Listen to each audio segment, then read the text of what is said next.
Donald Trump is an anomaly. Whether you agree or disagree with his politics and rhetoric, it has been shown to be massively effective with a large proportion of the American population.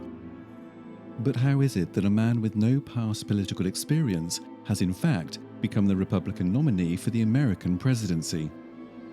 A partial answer is the media and us, the people who consume and read every bizarre statement from Donald Trump. This massive interest from the media is one of the reasons why Trump was thriving in the Republican polls.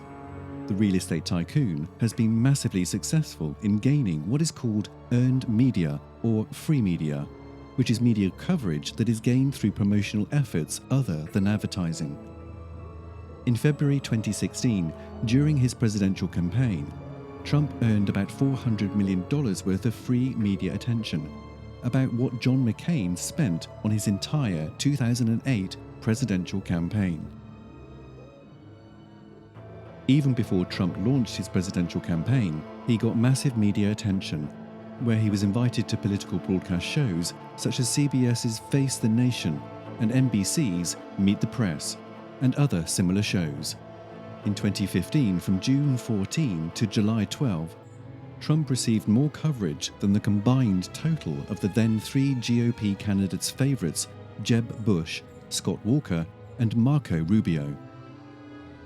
Trump's rise in the political sphere is even more surprising if you look at his 2016 presidential ad spending, where he spent about $10 million, compared with Jeb Bush's $82 million.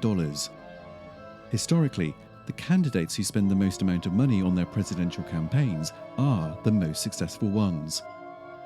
Just looking at the ad numbers, it would be safe to assume that Jeb Bush would have won the Republican candidacy. But compare those two's earned media earnings and the difference is enormous. Here, Jeb Bush only earned $214 million worth of free media, whereas Trump dwarfed Jeb with an astronomical $1.9 billion.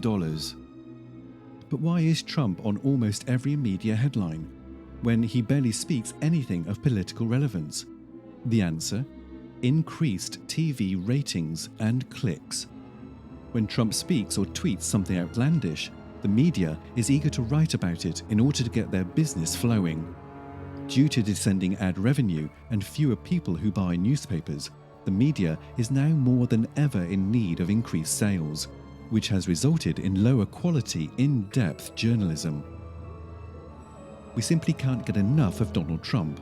But is it the media's fault, or is it the people, the consumers of the media? The blame can be laid on both.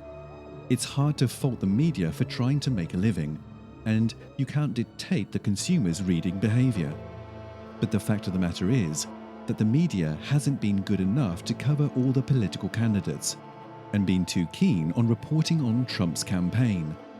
That isn't to say that the media shouldn't cover the brash multimillionaire, but is it really necessary to make a headline of what Trump has to say about his hands, or what he thinks of Rosie O'Donnell?